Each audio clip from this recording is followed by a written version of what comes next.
Amigos, buenas madrugadas. Estamos a 19 minutos pasadas las 12 de la noche de un día que comienza el viernes 14 de abril de 2023. 019. Madrugada del viernes. En la ciudad de Madrid. Ayer, en la serie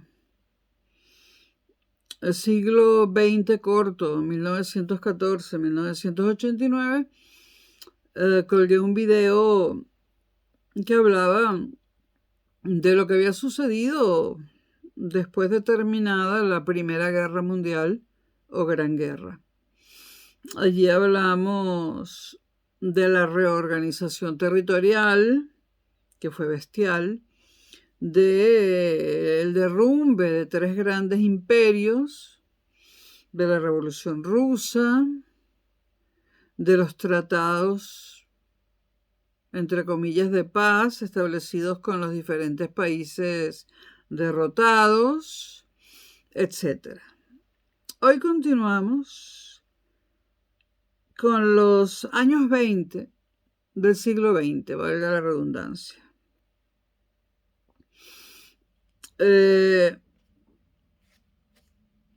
Tanto la guerra como la paz producen desajustes económicos o cambios económicos.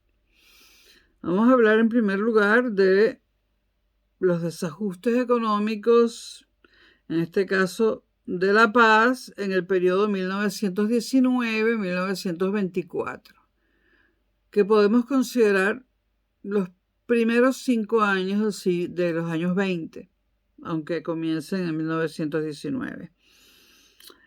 Los resultados de la guerra, como sabemos, fueron inflación de precios, depreciación de la moneda, abandono de la paridad fija con el oro, que antes de 1914 había sido el fundamento de la seguridad y fluidez de los intercambios internacionales. La guerra produjo una ruptura del sistema económico internacional. Antes de 1914, a pesar de las prácticas proteccionistas y monopolísticas de algunos países y en algunas áreas, a pesar de eso, predominaba una economía intensamente internacionalizada y de mercado, antes de la Primera Guerra Mundial. La contienda desarticuló completamente este escenario económico. Hubo desajustes monetarios y el abandono del patrón oro que liquidaron al principal instrumento de intercambio internacional. Los controles de los gobiernos, de los que también hablamos en el video anterior, sobre precios, producción, asignación de recursos y de mano de obra, distorsionaron los mecanismos de mercado. En fin, el comercio internacional, que fue denso y fluido hasta 1914, se vino también abajo. El resultado consistente fue que Europa, el resultado consistente de la Primera Guerra Mundial o Gran Guerra, fue que Europa perdió la hegemonía económica mundial, indiscutible en 1914. A raíz de la Primera Guerra Mundial, la hegemonía económica mundial, incluyendo Occidente y Oriente, la poseía Europa y la perdió a raíz de la Primera Guerra Mundial. Los grandes beneficiarios de la Primera Guerra Mundial fueron los Estados Unidos y en menor medida Japón. Otra de las consecuencias estructurales de la contienda fue la superproducción. Y además, otra de las consecuencias fue la ruptura de la especialización económica internacional.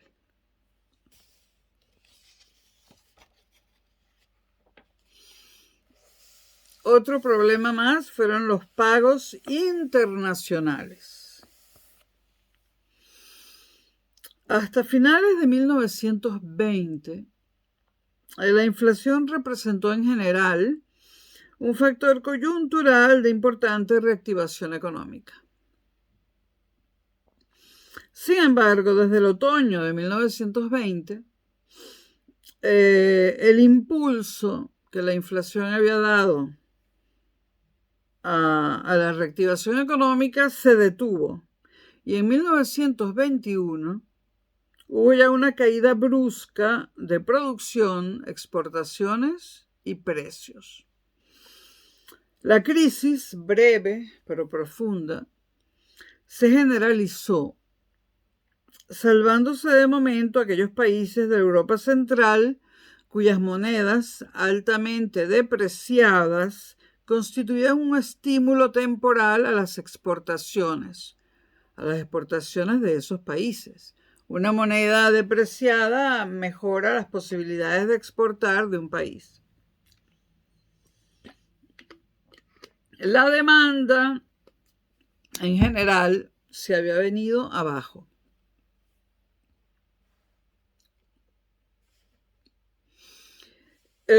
Los primeros años de posguerra asistieron en todas partes a una crisis social de enorme envergadura que puso en grave riesgo la estabilidad del sistema liberal, un sistema que imperaba en Europa antes de la Primera Guerra Mundial.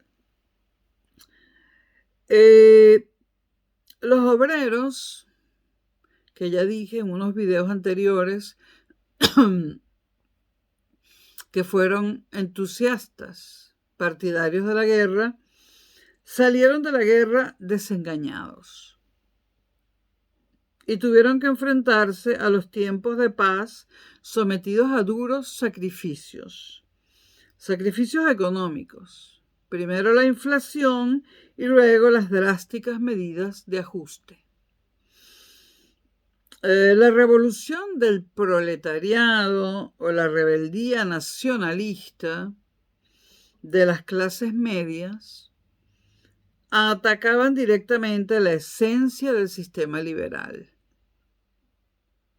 La revolución del proletariado eran las inclinaciones, digamos, bolcheviques o comunistas de ciertos grupos dentro de los países, ¿no? Y la rebeldía nacionalista de la clase media es un factor distinto, pero ambos atacaban directamente la esencia del sistema liberal, ambos fenómenos.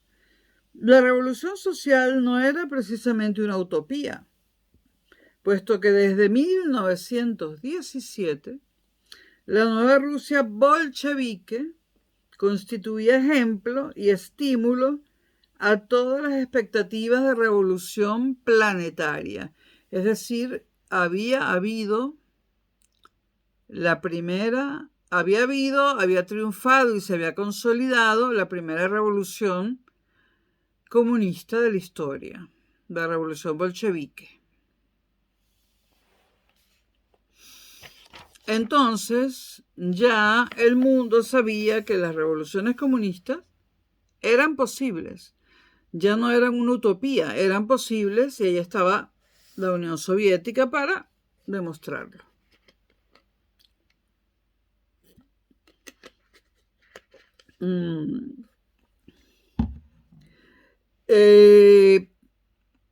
Por supuesto que después de la revolución bolchevique hubo una guerra civil en Rusia, ¿no?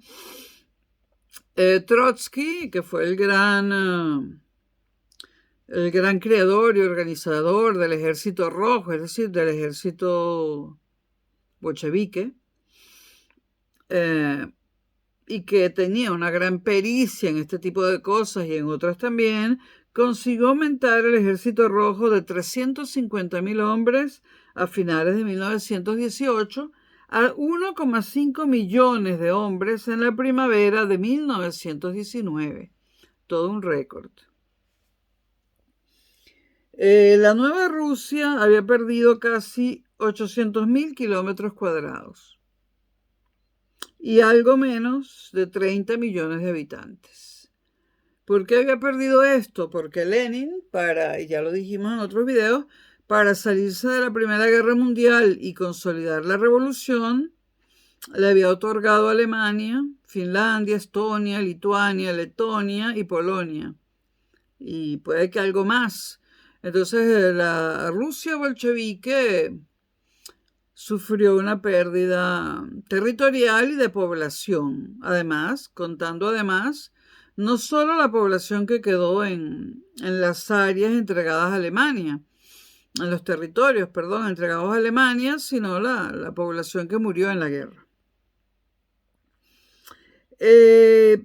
Surgió en Rusia la famosa NEP, Nueva Política Económica, impulsada por Lenin en el 10º Congreso del Partido, celebrado en marzo de 1921. La NEP, que reintegraba la propiedad privada, o sea, la NEP reintegró la propiedad privada y la economía de mercado en una parte muy sustancial a la economía agraria. Es decir, Lenin convierte a los campesinos en propietarios de su tierra. Esta fue una medida drástica tomada por Lenin, aunque fue una buena medida, ¿no? Que iba a ser momentánea, aunque no sabemos, como Lenin murió y fue sustituido por Stalin, no sabemos cuánto tiempo hubiese durado esta medida si Lenin viviera un poco más. Pero bueno, Lenin impulsa en el 10º Congreso del Partido una ley que reintegraba las tierras a la propiedad privada y permitía el libre mercado en las zonas agrícolas. Al tiempo, por supuesto, que conservaba un poderoso sector público. Esta fue una medida realista de Lenin, ¿no? Y puramente coyuntural, suponemos, para resucitar el cadáver económico en que se había convertido la Rusia bolchevique. Era un retroceso táctico, o sea, retroceder hacia la propiedad privada y hacia la economía de mercado, es decir, hacia el liberalismo, era un retroceso táctico para tornar viable el horizonte nunca abandonado de la revolución social. Este recurso táctico o este retroceso táctico fue exitoso. Los bolcheviques fueron avanzando en la institucionalización de la revolución del nuevo Estado, estableciendo en diciembre del 22 una federación de repúblicas, o sea, lo que se llamó Unión Soviética, URSS, Unión de Repúblicas Socialistas Soviéticas. Ese nombre se le dio en 1922, convirtiendo a Rusia en una federación. Y en 1924 nace una nueva constitución cuya naturaleza federal constituía de hecho una mera fachada de un poder efectivo en manos de la cúpula del Partido Comunista, a su vez controlada por la carismática figura de Lenin. Es decir, en la Constitución era un país federal. En la realidad era un país centralizado donde el poder se concentraba en el Partido Comunista encabezado por Lenin. El prudente realismo de la NEP y de la construcción institucional del Estado, forzados por las circunstancias desastrosas de la guerra civil y el aislamiento internacional del régimen, Europa y Estados Unidos aislaron a Rusia luego de la revolución bolchevique, nunca pudieron ocultar el temible carácter revolucionario del sistema soviético. Es decir, no le interesaba a Occidente que se supiera lo que pasaba en Rusia, ¿no? Pero no se pudo ocultar, no todo. Entonces, el temible carácter revolucionario del sistema soviético nunca se pudo ocultar, ni tampoco sus poderosos efectos expansivos, deliberadamente asumidos en el proyecto internacionalista de los bolcheviques, que en 1919 habían lanzado, y ya lo dijimos en videos anteriores, una tercera internacional, esta vez no socialista sino comunista, llamada Comintern.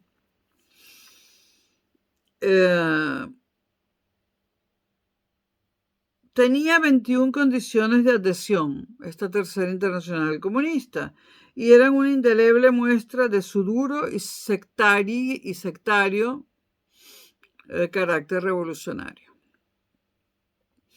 La crisis social de posguerra y las frustraciones generadas por la contienda convirtieron la revolución soviética en un poderoso catalizador de las tensiones, que en los primeros años de paz aseguraron la vida de casi todos los países europeos.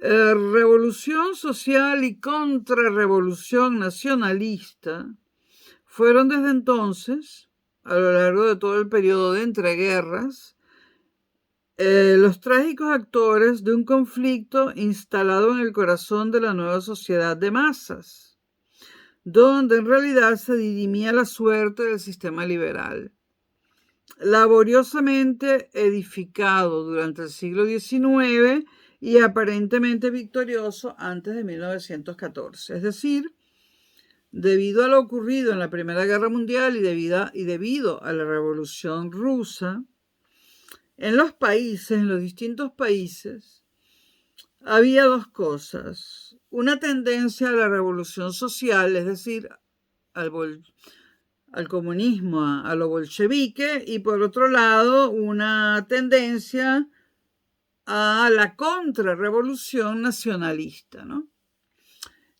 Tanto lo bolchevique como lo nacionalista eran malos. Las dos cosas eran malas. Y lo bueno, que eran las democracias liberales, estaban comenzando o comenzarían a desaparecer.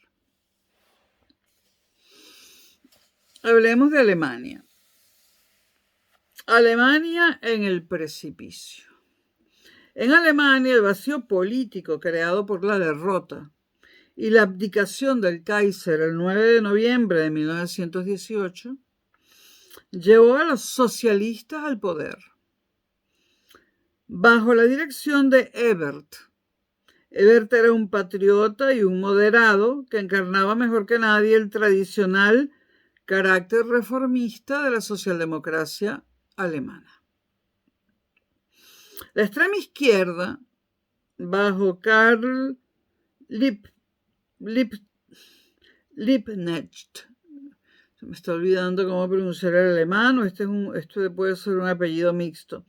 La extrema izquierda, bajo Karl Liebknecht y la famosísima Rosa de Luxemburgo, deslumbraba, pero ojo, el nacionalismo era el que había ganado el poder, ¿no? Pero la extrema izquierda, y con Rosa de Luxemburgo en sus filas, ya sabemos que fue asesinada junto con su compañero, deslumbraba por el ejemplo dado por los bolcheviques en Rusia e impulsada por la terrible crisis de la derrota en Alemania, de la derrota en la guerra, ¿no?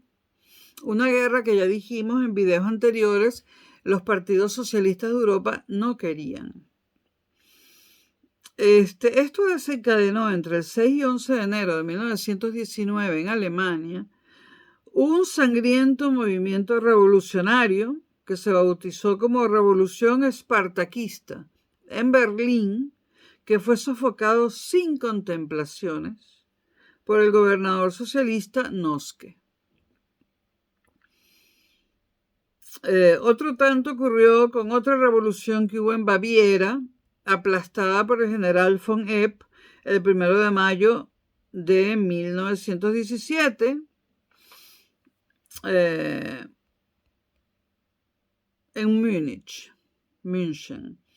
es decir, la revolución o mini revolución en Baviera, la sofoca el general von Epp, y el 1 de mayo del 19 ocupa Múnich.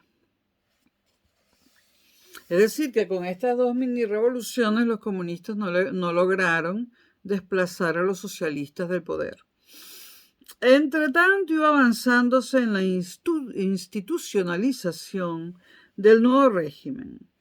El 19 de enero fue elegida una Asamblea Nacional, donde estaba representado el Partido Socialdemócrata, el Centro Católico y la burguesía liberal, que reunida el 6 de febrero en Weimar, la Asamblea Nacional se reúne en Weimar el 6 de febrero y designa a Ebert como presidente del Reich. Ebert confía la dirección del gobierno, es decir, la Cancillería, al socialista Scheidemann, acompañado por Noske como ministro del ejército. El ejército alemán en esa época se llamaba el Reichswehr, el ejército del reino, y por el católico Erzberger, signatario del armisticio y partidario de la aceptación del Tratado de Versalles en la cartera de Asuntos Exteriores. Es decir, Ebert, socialista, es el presidente del Reich. La Cancillería es ocupada por Scheidemann. Noske es el ministro del Ejército y Erzberger el ministro de Asuntos Exteriores. El 11 de agosto de 1919, la Asamblea aprobó una nueva constitución de carácter federal e intensamente democrática en Alemania.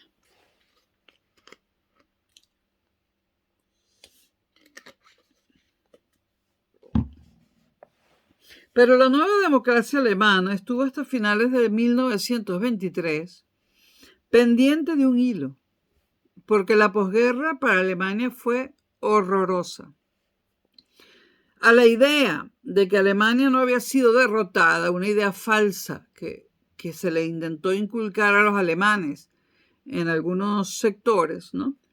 Ante esa idea de que no había sido derrotada, sino traicionada por sus políticos, se sumaban las duras imposiciones de las que hablamos en el video anterior del Tratado de Versalles y sobre todo la exigencia de reparaciones, cuyos brutales efectos inflacionarios fueron extendiendo hasta límites insostenibles la miseria y el descontento. El dólar, que en 1914 se compraba por 4,2 marcos, y en 1919 se cambiaba por 14 marcos, en 1922 se cambiaba por 493 marcos y en 1923 por 17.792 marcos. Y en noviembre de ese mismo año, un dólar costaba 4,2 billones de marcos. 1 millón de millones. Una hiperinflación, la más grande de la historia. Una cosa espantosa. Un dólar costaba 4,2 billones de marcos. Esto da una idea, bueno, de la miseria y el empobrecimiento en ese momento de Alemania, ¿no? Estamos en el año 23. Esta cifra de los 4,2 billones de marcos por un dólar es de 1923. El empobrecimiento de los trabajadores y de las clases medias contrastaba con la formidable riqueza que podían acumular quienes se aprovechaban de la depresión del marco para especular en los mercados monetarios o bursátiles, o para adquirir industrias y empresas con préstamos que cuando se pagaban estaban a precio de ganga, como lo hizo el magnate del carbón Hugo Stines. Hay una película sobre la Alemania de entreguerras que yo vi a los 17 años, de Bergman. Como saben, Ingmar Bergman, que es el cineasta sueco, y para mí, junto con Antonioni y dos más, los mejores cineastas de la historia, Ingmar Bergman, que en su película El huevo de la serpiente, hace un retrato de la Alemania de entreguerras que vale la pena ver esa película. Es una película de Bergman llamada El huevo de la serpiente. Yo la vi en 1977, por allí. Más o menos será de ese año o un poquito anterior, ¿no? Y durante mucho tiempo, no sé por qué, pensé que era una película de Fassbinder, pero es de Bergman, aunque no lo he consultado. Bueno, El huevo de la serpiente. La República de Weimar, como se le llamó a este nuevo gobierno de Alemania, gobernada por católicos y socialdemócratas, vivió los primeros años de la paz gravemente amenazada tanto por la izquierda revolucionaria, es decir, bolchevique, como sobre todo por la extrema derecha nacionalista, que ya sabemos cuál es. Bueno, que con el paso de los años se convertiría en el nacionalismo de Hitler, ¿no? O en el nacionalsocialismo de Hitler. Debido a esta situación económica que no hay adjetivos para calificarla, espantosa, dramática, horrorosa, la gente literalmente moría de hambre. O sea, imagínense lo que es morir de hambre literalmente. Y se lo digo a los venezolanos, porque ustedes pasan necesidades, pero no mueren en masa de hambre literalmente. Algo siempre tienen para comer. Hay que imaginarse un país donde no hay nada para comer para la gran mayoría del país.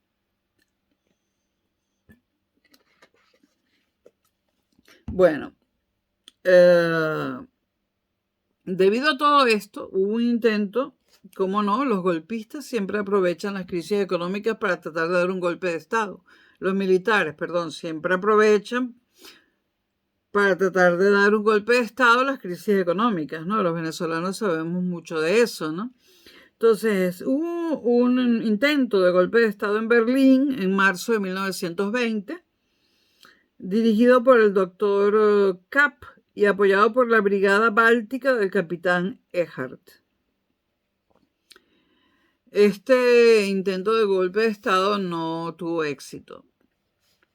Ahora, el radicalismo nacionalista de la extrema derecha ensangrentó también la vida política con los asesinatos del católico Matías Erzberger, que había sido exministro de Finanzas y jefe de la delegación alemana que firmó el armisticio en noviembre de 1918. Claro, firmó una paz humillante y la extrema derecha lo asesinó a Matías Erzberger. No estoy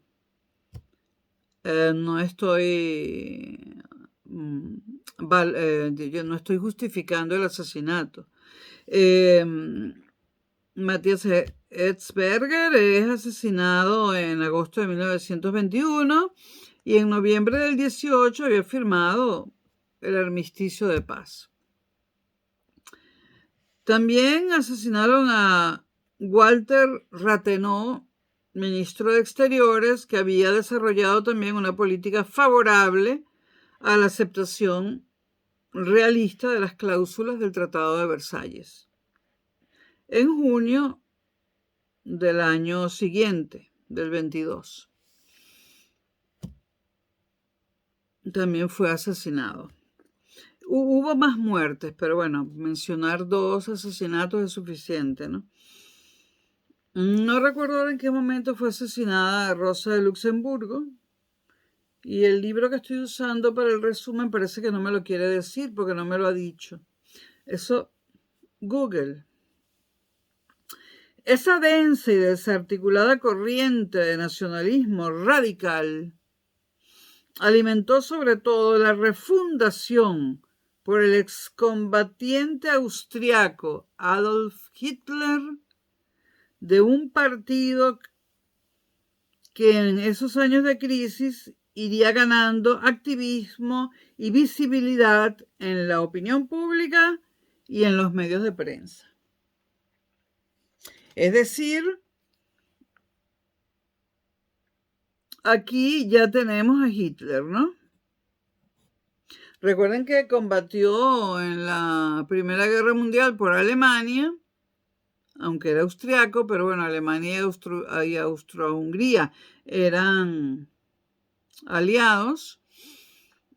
Hitler, sin formación militar, entró como soldado raso en la Primera Guerra Mundial, encargado de llevar el correo de una trinchera a la otra, y salió condecorado de la Primera Guerra Mundial y ascendido a cabo. Bueno, este partido, el partido que se llamaba inicialmente Partido Alemán de los Trabajadores o Partido Socialista Alemán de los Trabajadores, había sido fundado en 1918 por Anton Drexler.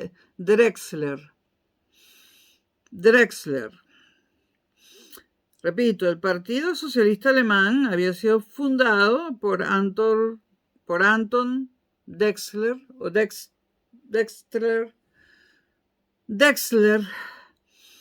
en 1918. Pero en este partido empieza a tomar importancia la figura de Adolf Hitler, que digamos que lo refunda como Partido Nacionalsocialista Alemán de los Trabajadores. Ya no es el Partido Socialista, sino el Nacionalsocialista. Hoy en día vuelve a haber un Partido Socialista, ¿no? Y realmente las raíces del Partido Socialista Alemán de hoy en día siguen estando en el que fundó Anton Drexler y no en el que transformó Hitler, ¿no? Por supuesto. Entonces, este partido proyectó un mensaje de nacionalismo radical, racista, social y antisemita, que encontró suelo fértil en el malestar económico. Recuerden, y me van a decir que estoy justificando a Hitler, que no comían. Los alemanes no comían. Ya para qué vamos a hablar de la salud, la vivienda, ya con no comer es suficiente para morirse, ¿no? Yo siempre he dicho, y lo decía cuando era muy joven en Venezuela y me dijeron que estaba loca, ahora todo el mundo me dice, tú tenías la razón.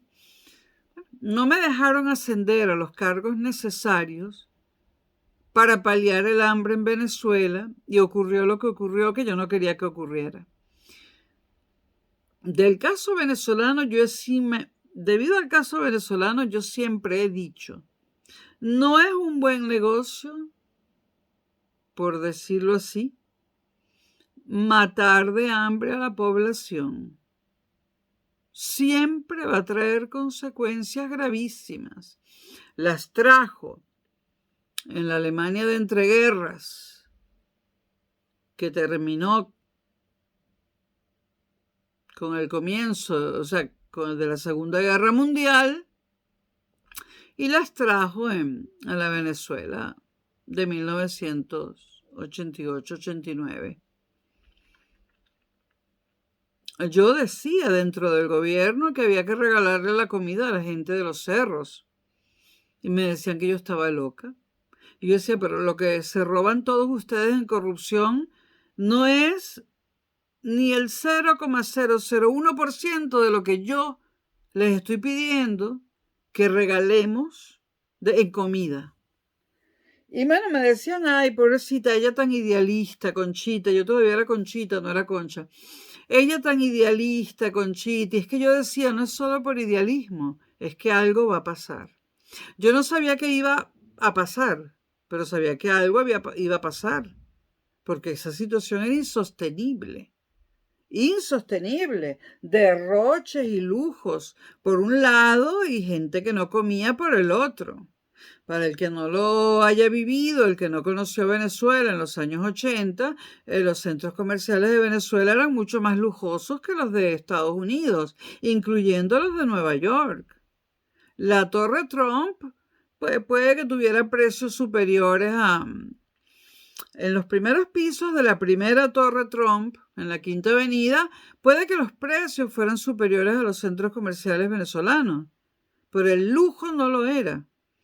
Los centros comerciales venezolanos eran de un lujo apabullante y bueno, con mercancía a unos precios que...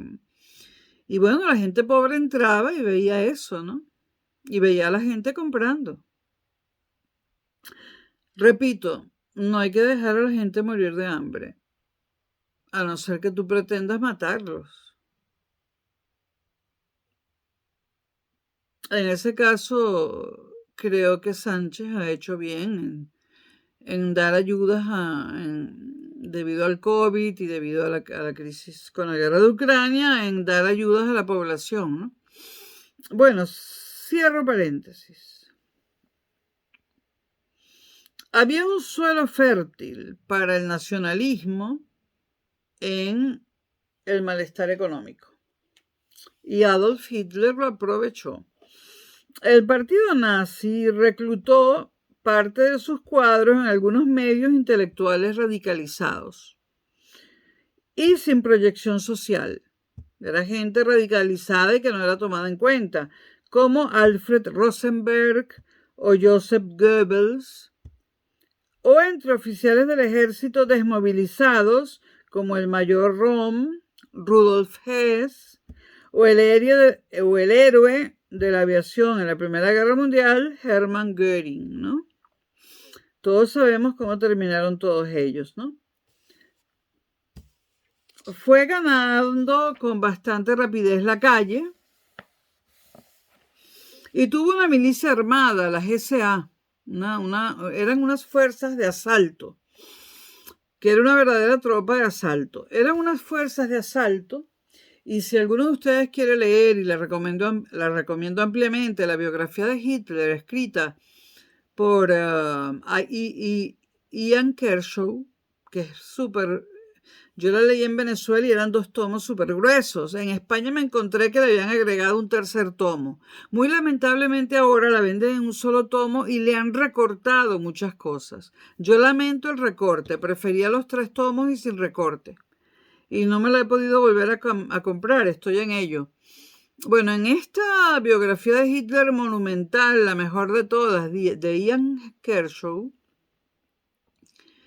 se ve cómo Hitler crea las SA, las fuerzas de asalto, y cómo después, cuando ya hicieron el trabajo sucio y ya no las necesitaba, las manda él mismo a liquidar. Él mismo manda a matarlos a todos y crea las SS. Así era el personaje. Chávez hizo cosas parecidas. Yo el paralelismo entre Chávez y Hitler lo vi desde un primer momento, a pesar de la supuesta diferencia ideológica. Bueno, las SA. Sólidamente implantado en Baviera, en Múnich, donde había profundas tendencias separatistas. El partido de Hitler, entre el 8 y 9 de noviembre de 1923, intentó un golpe de Estado. Un golpe de Estado que fracasó. Y Hitler fue a la cárcel. Hitler fue condenado a 5 años de prisión. Aquí hay una divergencia. Ian Kershaw, que es el mayor especialista en Hitler que existe en el mundo, dice que Hitler fue condenado a 2 años de prisión. Entre Ian Kershaw y unos señores españoles que han escrito este libro, me quedo con Ian Kershaw. Hay unos historiadores españoles que dicen que fueron 5 meses de prisión. Ian Kershaw, el mayor especialista en Hitler, dice que fueron 2 años. y posiblemente haya otras cifras. Depende del historiador y del país del historiador. Hitler fue condenado a 5 años de prisión, según estos autores, que aprovechó para escribir su catecismo político, Mein Kampf, mi lucha. En los meses siguientes, la terrible crisis de las reparaciones encontró solución. Ya vamos a ver cómo. Mientras regresaba la prosperidad, ya vamos a ver cómo. La Alemania democrática de Weimar se había salvado. La República de Weimar se había salvado, por ahora. Italia, el triunfo fascista en Italia. Ahora de Alemania nos vamos a Italia. En Italia se instala una dictadura fascista. En este canal tienen una primera parte de la biografía de Mussolini, ¿no? Se instala una dictadura fascista. El radicalismo de la extrema derecha italiana, en este caso, hizo aparición desde el final de la guerra, con la organización de milicias nacionalistas violentas, organizadas por Mussolini.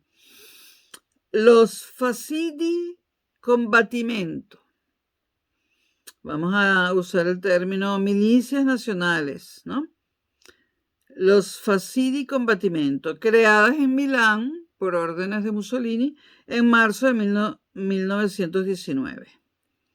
Mussolini, aunque hay un video aquí en este canal de Mussolini basado en una mejor elección de bibliografía, Mussolini era un demagogo socialista, histriónico e inteligente, entusiasta de la gimnasia revolucionaria soreliana, que había transitado del socialismo antibelicista, y eso lo explico en el video de Mussolini, a un apasionado nacionalismo intervencionista.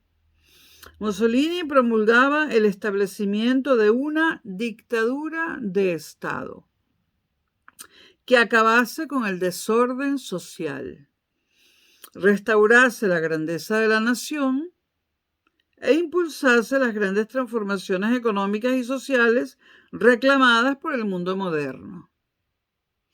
Ante estas ofertas que lucían muy bien en ese momento, pues tuvo muchos partidarios. Ahora, consciente Mussolini de su fuerza agitadora y del descrédito generalizado de las instituciones italianas, en el verano de 1922, el Consejo Nacional Fascista pasó a reclamar la disolución del Parlamento italiano. Y el 20 de octubre, la dirección del partido organizó una marcha sobre Roma, desde el norte, de 26.000 milicianos fascistas armados, que para evitar una guerra civil llevó al monarca Víctor Manuel III a la decisión de encargar la formación de gobierno al propio Mussolini. Esto lo hizo Víctor Manuel III para evitar una guerra civil, porque la población quería a Mussolini. Bajo la amenaza de disolución, el Parlamento dio un mayoritario voto de confianza a Mussolini y enseguida le concedió plenos poderes. Pero a pesar de que el Parlamento hizo esto para salvarse, en 1924 el Parlamento fue disuelto por Mussolini. A principios de enero de 1925 anunció el establecimiento de un modelo totalitario. Las reformas constitucionales de diciembre de 1925 y enero de 1926 concentraron prácticamente todo el poder en el presidente del gobierno, que ahora solo respondía ante el rey y adquiría facultades legislativas. La nación se confundía con el Estado y con el partido fascista, que a su vez estaba en manos del poderoso duce Mussolini. Era la expresión de un modelo político totalitario que desde entonces marcaría el horizonte ideal de las contrarrevoluciones nacionalistas. La progresividad en el establecimiento del régimen el restablecimiento del orden, el éxito y la modernización económica, la eficacia de la administración y la relativa moderación comparada con las sangrientas dictaduras nazi y soviéticas de los años venideros de la represión fascista dieron un innegable prestigio al régimen de Mussolini, admirado incluso en muchos medios del conservadurismo liberal europeo. Es decir, la violencia política de Mussolini en el futuro, porque todavía estamos en el año 24, por ahí, 25, 26, en el futuro la violencia política de Mussolini iba a ser menor que la terrible violencia política soviética o la nazi, ¿no? Y ciertamente Mussolini era admirado por algunos liberales europeos, fue admirado por Churchill, y lo que dije en el video de Mussolini, que consta en un montón de documentos, Mussolini fue admirado por los norteamericanos.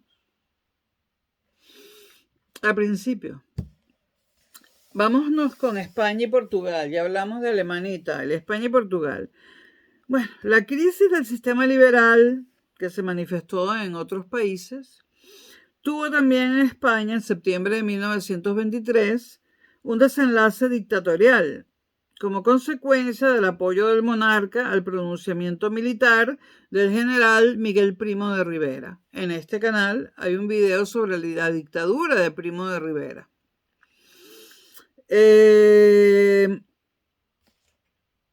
Primo de Rivera se pronuncia militarmente. Esa era la moda de la época en España. No dar un golpe de Estado, sino un pronunciamiento.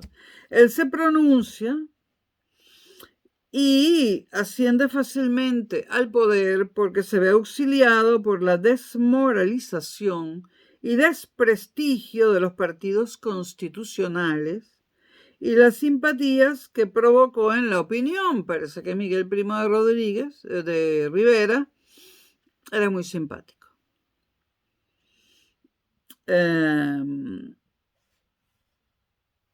Se habla del desprestigio de los partidos constitucionales. Es que en ese momento en España estaba el reinado de Alfonso XIII, que era una monarquía constitucionalista. La dictadura española no había obedecido, sino de forma muy indirecta, a las frustraciones internacionales que habían sido tan determinantes en el caso de Italia. Por una razón muy sencilla, España no participó en la Primera Guerra Mundial.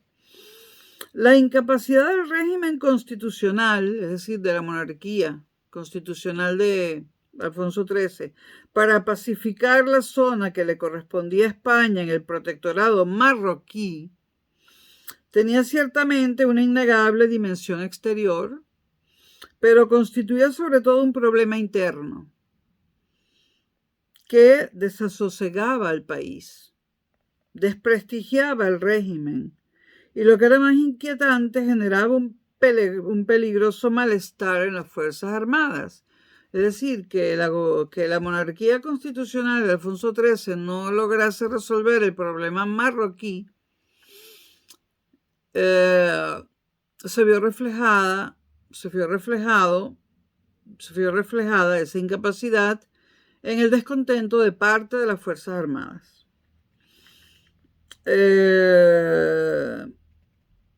Sin embargo, también esto fue muy distinto al caso de Italia, pero hay cosas que se parecieron al caso de Italia, ¿no?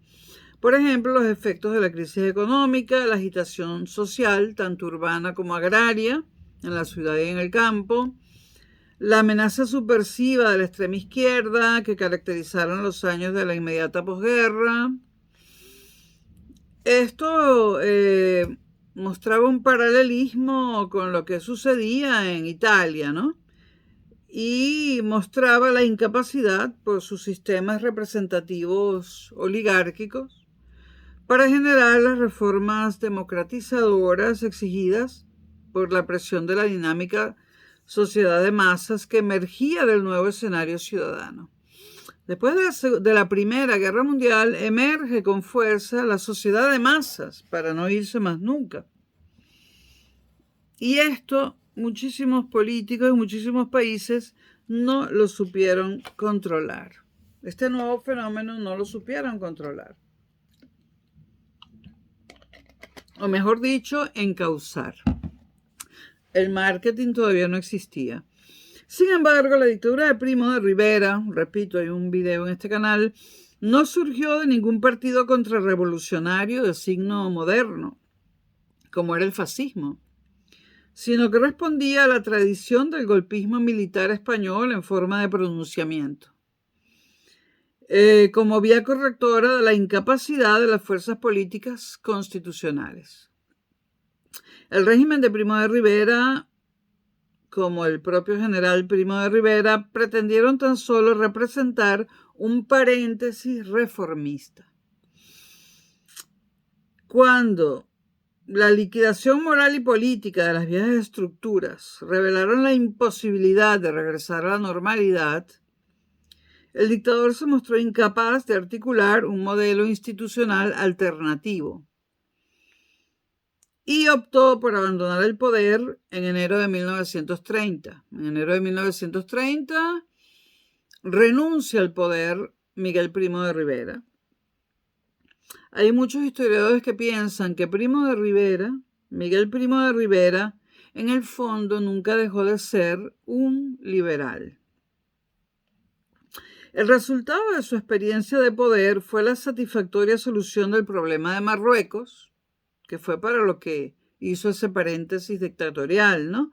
El impulso notable de la prosperidad económica, el desarrollo de una política internacional de prestigio fracasada, en eso fracasó, pero muy inteligente en el ámbito de las relaciones peninsulares e hispanoamericanas. Y el restablecimiento del orden social sí lo consiguió, pero con medidas de represión del sindicalismo revolucionario y del exiguo comunismo, no del socialismo al que la dictadura trató de integrar. La dictadura de Primo de Rivera trató de integrar al socialismo, como habían hecho los demás países europeos, y se quedó con un exiguo comunismo, ¿no?, al que reprimió por la fuerza. También proscribió algunos partidos políticos, pero, según muchos historiadores, Miguel Primo de Rivera en ningún caso llegó a la crueldad.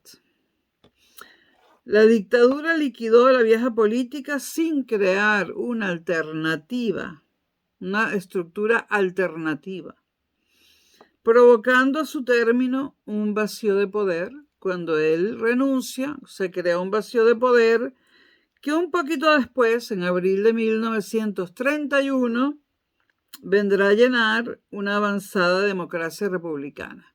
Es decir, ese vacío de poder que deja Miguel Primo de Rivera cuando renuncia en 1930, en abril del 31 se convierte en el inicio de la Segunda República Española. Hablemos de Portugal. En Portugal estaba el régimen demoliberal de la Primera República, la primera, implantada en octubre de 1910 por el activismo revolucionario popular de Lisboa. Esta república fue implantada ante la pasividad total del ejército, que no intervino, y esta república lamentablemente conoció desde el principio, esta primera república portuguesa,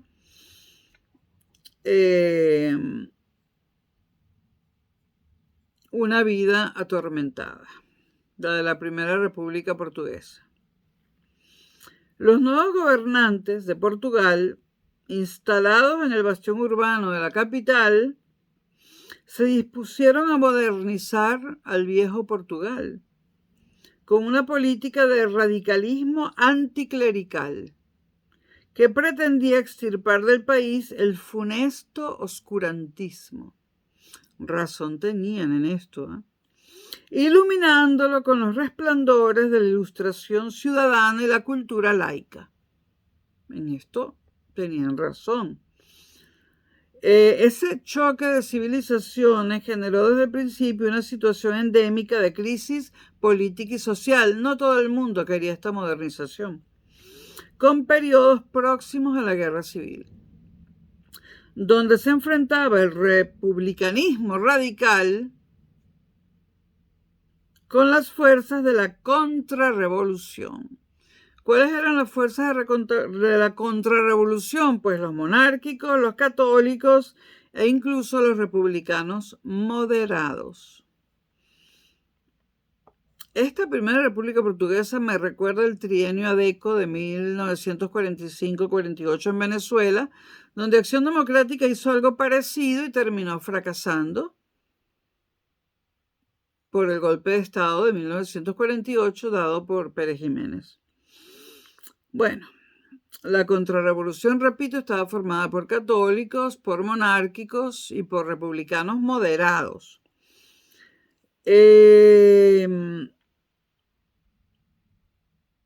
Y estaba dispuesta esta contrarrevolución a organizar movimientos golpistas contra lo que algunos denominaban tiranía demagógica y otros la denominaban la posición jacobina de los radicales, término de la Revolución Francesa. La tensión derivada de la decisión de estos de meter al país en la guerra, en la Primera Guerra Mundial, por razones que combinaban la defensa de la independencia nacional y de la soberanía colonial, amenazadas por la transigencia británica ante las ambiciones iberistas españolas y las pretensiones coloniales de Alemania. Es decir, Portugal sentía que sus colonias, sobre todo las africanas, que sus colonias en África estaban siendo amenazadas por Gran Bretaña, por los británicos y por los españoles. Y por esto, y por su fulana independencia, ingresa en la Primera Guerra Mundial. Ahora, la Gran Bretaña, o sea, los británicos y los portugueses han tenido relaciones extrañas a lo largo de la historia. A veces los británicos han apoyado a Portugal y en otras veces se han opuesto a Portugal, o sea, han sido amigos de Portugal a veces y a veces enemigos. En este momento los británicos eran más bien enemigos de Portugal, ¿no? Porque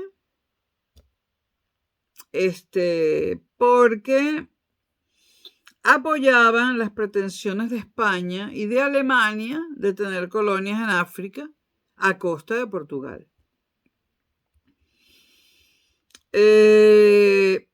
La Primera República Portuguesa estaba tambaleante, ¿no?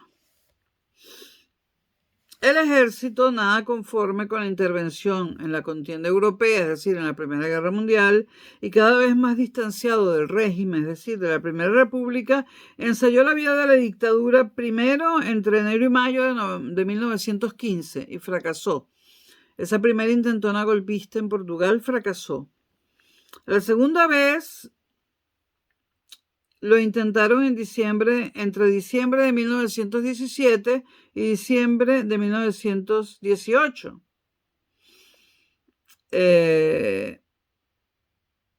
Esa fue la segunda intentona golpista, duró un año. Fue prácticamente una breve guerra civil. Y esta breve guerra civil concluyó con la reposición de la democracia republicana y el regreso de los radicales al poder. Es decir, las intentonas golpistas de este momento en Portugal fracasaron. Sin embargo, el aislamiento social del parlamentarismo republicano dentro de Portugal no pudo ya remontar la crisis social, económica y financiera de la posguerra. Había una incomprensión total por parte de los portugueses por la intervención de Portugal en la Gran Guerra. No entendían para qué Portugal se metió en la Gran Guerra. Esta Gran Guerra le produjo a Portugal unas consecuencias económicas terribles. Y además el éxito del golpe de Miguel Primo de Rivera en el país de al lado, en España, estimuló las tendencias intervencionistas de las Fuerzas Armadas portuguesas, que fueron superando sus divergencias partidarias para orientarse hacia una unidad de acción tendente a liquidar la crisis endémica que había en el poder.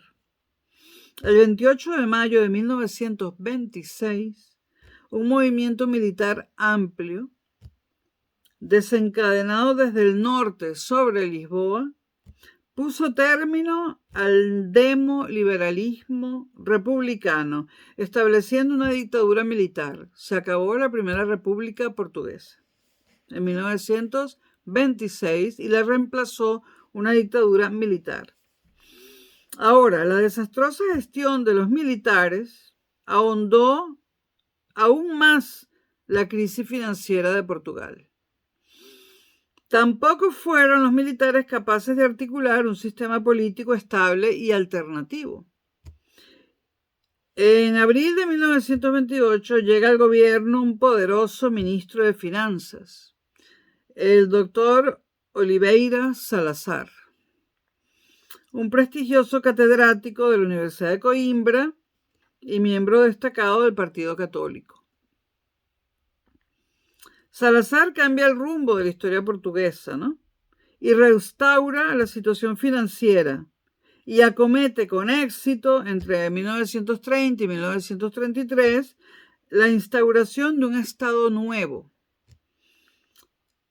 sólidamente constitucionalizado, en el que había de ejercer, eso sí, Salazar, una verdadera dictadura personal, conservadora y nacionalista. Un hombre tan lejos del liberalismo y tan hostil al comunismo. Salazar.